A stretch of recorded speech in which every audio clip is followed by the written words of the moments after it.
ముఖ్యమంత్రి చేస్తే ఇవాళ ఆ రాష్ట్రంలో జరుగుతున్నటువంటి పరిణామం, ముఖ్యమంత్రులు షేరింగ్ ముఖ్యమంత్రి 2.5 అంటే ఇక్కడ ఎట్లాంటి పరిణామాలు ఉంటాయి ఇక్కడ అంటే కేసీ వేణుగోపాలే ఫస్ట్ రాహుల్ గాంధీ దృష్టిలో ఉన్నటువంటి పర్సన్. కేసీ వేణుగోపాల్ ముఖ్యమంత్రి అవుతారు అనుకున్నారు. బట్ ఇక్కడ తిరగబడ్డారు, పార్టీ తిరగబడ్డది, రాష్ట్రం తిరగబడ్డది, రాష్ట్రంలో ఉన్నటువంటి అన్ని పార్టీలు తిరగబడితేనే ఈరోజు విడి సతీశన్ ముఖ్యమంత్రి అయ్యారు. బట్ అంటే ఈ పరిస్థితుల్లో ఎట్లా చూడొచ్చు కేసీ వేణుగోపాల్ నిర్ణయాన్ని ఒకవేళ తీసుకుంటే కనుక ఖచ్చితంగా కాంగ్రెస్ పార్టీకి భారీ నష్టమే కదా, ఈవెన్ ఇండియా కూటమి కూడా నష్టపోయేటువంటి పరిణామమే కదా.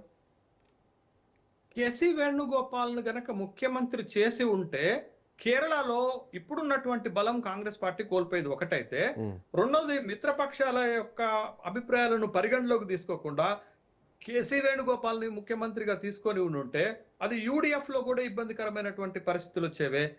ఇప్పుడు ఈ మొత్తం భారతదేశంలో కాంగ్రెస్ పార్టీ 4 రాష్ట్రాలు అధికారంలో ఉంటే 3 రాష్ట్రాలు అటు హిమాచల్ ప్రదేశ్, కర్ణాటక, ఆంధ్రప్రదేశ్ లో ఇప్పుడు కాంగ్రెస్ పార్టీ ట్రబుల్స్ ఎదుర్కొంటుంది. కొత్తగా యూడిఎఫ్ మంచి మెజార్టీ తోటి కేరళలో అధికారంలోకి వచ్చింది కాబట్టి మళ్ళీ 2031 వరకు ఈ రాష్ట్రంలో కాంగ్రెస్ పార్టీ అధికారంలో ఉండేటటువంటి అవకాశాలు ఉన్నాయి కాబట్టి అప్పటి వరకు కాంగ్రెస్ పార్టీని బతికించాల్సింది, కాంగ్రెస్ పార్టీని బలంగా ఉంచాల్సినటువంటి రాష్ట్రం కేరళ అవుతుంది. మీకు 2027లో పంజాబ్ లో ఎన్నికలు జరగబోతున్నాయి. కాంగ్రెస్ పరిస్థితి ఏందో మనం చూస్తున్నాం.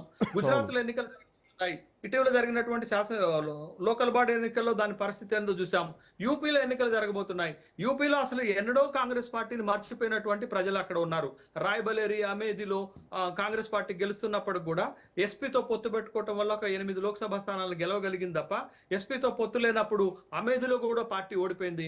రాహుల్ గాంధీ కూడా ఓడిపోయినటువంటి సందర్భాన్ని మనం చూసాం. కాబట్టి మళ్ళా 2029 నాటికి కాంగ్రెస్ పార్టీ ఇవాళ కేరళలో 20 లోక్సభ స్థానాలు ఉన్నాయి. 20 లోక్సభ స్థానాల్ని యూడిఎఫ్ కూటమి గెలవగలిగింది అని అంటే ఆ బలాన్ని మళ్ళీ నిలుపుకోవాలి అంటే కేసీ వేణుగోపాల్ లాంటి వాళ్ళని తీసుకొస్తే కుదరదు. అక్కడ ఖచ్చితంగా విడి సతీశన్ లాంటి ఒక బలమైనటువంటి నేతను పెడితేనే ఆ పార్టీ అక్కడ బలంగా నిలవగలుగుతుంది అనేటటువంటి అంశాన్ని మనం గుర్తుపెట్టుకోవాలా. కానీ ఏది ఏమైనప్పటికీ కేసీ వేణుగోపాల్ తర్వాత 2 పేర్లు ప్రధానంగా వినిపించాయి. ఒకటి విడి సతీశన్, 2 రమేష్ చెన్నితల. సో రమేష్ చెన్నితల వైపు కూడా ఆయన కూడా పార్టీ క్రియాశీలకమైనటువంటి వ్యక్తే. సో ఆయనకు కూడా కొంతమంది ఎమ్మెల్యేల మద్దతు ఉంది. బట్ ఇప్పుడు అంతర్గతంగా ఈవెన్ మధ్యాహ్నం నుంచి రమేష్ చెన్నితల అసలు రెస్పాండ్ అవ్వట్లేదు, ఆయన దూరంగా ఉన్నారు, సో ఎవరికి రెస్పాండ్ కావట్లేదు, ఆయన అసలు లేరు రాష్ట్రంలో అన్నటువంటి వార్తలు కూడా కొన్ని వినిపిస్తున్నాయి. సో ఇప్పుడు నెక్స్ట్ పరిణామాలని ఎట్లా చూడొచ్చు? పాయింట్ నెంబర్ 1 అయితే కనుక కాంగ్రెస్ పార్టీ తన ఆలోచన విధానాల్ని మార్చుకుంటుందా? ఇక జరిగిన నష్టాన్ని కేరళ నుంచి కొంత నష్టం నివారణ చర్యలు చేపట్టిందనుకోవచ్చా? శ్రీకాంత్, ముగ్గురు పోటీ పడ్డప్పుడు ఒకళ్ళని ఎంపిక చేస్తే సహజంగా మిగతా ఇద్దరు కొంత అసంతృప్తికి లోనయ్యేటటువంటి అవకాశం ఉంటుంది.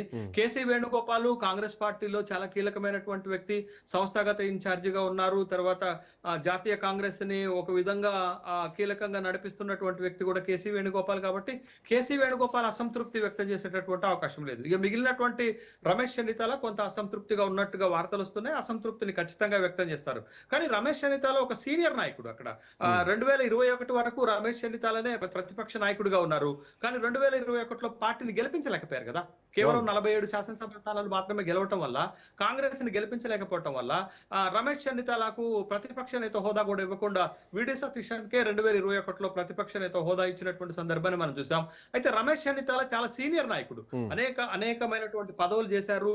ఆ రాష్ట్ర కాంగ్రెస్ పార్టీ అధ్యక్ష పదవి చేశారు, ప్రతిపక్ష నాయకుడిగా చేశారు, మంత్రిగా చేశారు, యువజన కాంగ్రెస్ నేతగా చేశారు, చాలా సీనియర్ అయినప్పటికీ కూడా.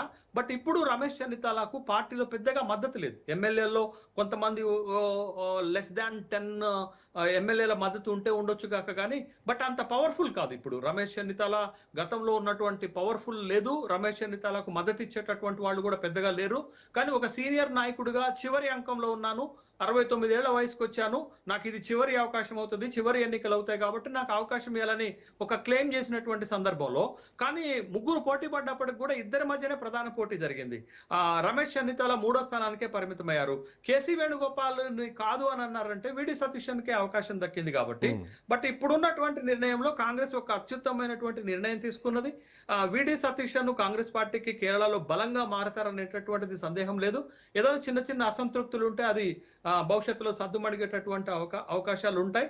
కాబట్టి ఎట్టకేలకు కాంగ్రెస్ పార్టీ ముఖ్యమంత్రిని ఎంపిక చేసుకోవడంలో కొంత సక్సెస్ అయిందని నేను భావిస్తున్నాను. కానీ గత చరిత్ర కాంగ్రెస్ పార్టీ చూసినా కాంగ్రెస్ పార్టీ ముఖ్యమంత్రులను ఎంపిక చేయడంలో ఇబ్బందులు ఎదుర్కొన్నది అనేటటువంటి విషయం గమనించాం. కానీ తెలంగాణలో చాలా ఇంట్రెస్టింగ్ ఏంటంటే, తెలంగాణలో కాంగ్రెస్ పార్టీ గెలిచినప్పుడు ముఖ్యమంత్రి ఎంపికలో కాంగ్రెస్ పెద్దగా ఇట్లాంటి సంక్షోభాన్ని ఎదుర్కోలే, పెద్దగా ఇబ్బంది పడలే, పెద్దగా మల్లగులాలు పడలే. ఎందుకనంటే మీరు చూడండి, కాంగ్రెస్ పార్టీ గెలిచిన తర్వాత 64 శాసనసభ స్థానాల్లో గెలిచిన తర్వాత ముఖ్యమంత్రి అభ్యర్థిత్వం రేసులో ఉన్నటువంటి మొదటి స్థానంలో ఉన్న రేవంత్ రెడ్డి నోవాటెల్ హోటల్కే పరిమితమయ్యాడు తప్ప ఢిల్లీకి పోయి అధిష్టానం దగ్గర తన ప్రయత్నాలు చేసుకోలే.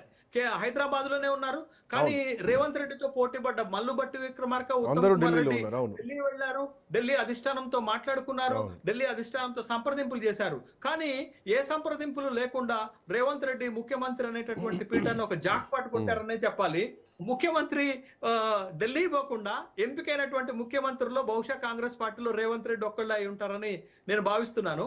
అయితే రేవంత్ రెడ్డి కూడా కాంగ్రెస్ పార్టీ పెట్టిన నమ్మకాన్ని నిలబెట్టలేకపోయాడు. ఎందుకు నిలబెట్టలేకపోయాడనంటే, మీకు రేవంత్ రెడ్డిని ముఖ్యమంత్రిగా చేస్తే తర్వాత వచ్చినటువంటి 2024 లోక్సభ ఎన్నికల్లో కాంగ్రెస్ పార్టీ పెద్ద పెర్ఫార్మెన్స్ చేయలేకపోయింది. 17 లోక్సభ స్థానాలు ఉంటే ఒకటి ఎంఐఎం గెలిస్తే కాంగ్రెస్ 8 గెలిచింది, బీజేపీ 8 గెలిచింది. అంటే కాంగ్రెస్ అధికారంలో ఉండి కూడా మెజారిటీ లోక్సభ స్థానాలను గెలిపించడంలో ముఖ్యమంత్రి రేవంత్ రెడ్డి కూడా ఫెయిల్ అయినటువంటి సందర్భం ఇక్కడ కనపడింది. దీంట్లో రెండు అంశాలు. ఒకటి, కాంగ్రెస్ పార్టీ ఆలోచన కొంచెం లేటుగా నిర్ణయం తీసుకున్నా కానీ సరైన నిర్ణయం తీసుకుంది వీడి సతీష్ విషయంలో. పాయింట్ నెంబర్ 1, ఒకవేళ ఆ నిర్ణయం తీసుకోకుండా కాంగ్రెస్ పాత పద్ధతిలోనే ఉంటే గనక, కేసీ వేణుగోపాల్ని ముఖ్యమంత్రి చేసే ఉంటే కనుక కొంత రాజకీయ పరిణామాలు మారేది కదా ఈక్వేషన్స్. ఎందుకంటే అక్కడ 2 స్థానాలకు ఉప ఎన్నిక వచ్చేది. ఒకటి అసెంబ్లీ స్థానం, ఆయన అసెంబ్లీ నియోజకవర్గంలో ఎన్నికల్లో పోటీ చేయలేదు. ఇంకోటి అలప్పుజ నుంచి ఎంపీగా ఉన్నారు. సో 2 స్థానాలకు ఉప ఎన్నిక వస్తే ఇది బీజేపీ దీన్ని కొంత అడ్వాంటేజ్ తీసుకునేటువంటి ప్రమాదం కూడా ఏర్పడేది కదా. శ్రీకాంత్, కేసీ వేణుగోపాల్ ఎంపీగా ఉండటం ఒకటైతే, గతంలో ఎంపీగా ఉన్నటువంటి వాళ్ళని కూడా ముఖ్యమంత్రులు చేసినటువంటి సందర్భాలను మనం చూసాం. బీజేపీలో చేశారు, కాంగ్రెస్ పార్టీలో చేశారు అనేటటువంటి విషయం మనకి చాలా అనేక. కాంగ్రెస్ లో ఒక సిద్ధాంతం ఉంది కదా, లోక్సభలో ఉన్న వాళ్ళు అసెంబ్లీలో పోటీ చేయొద్దు అన్నటువంటి సిద్ధాంతం కాంగ్రెస్ పార్టీలో ఉంది కదా.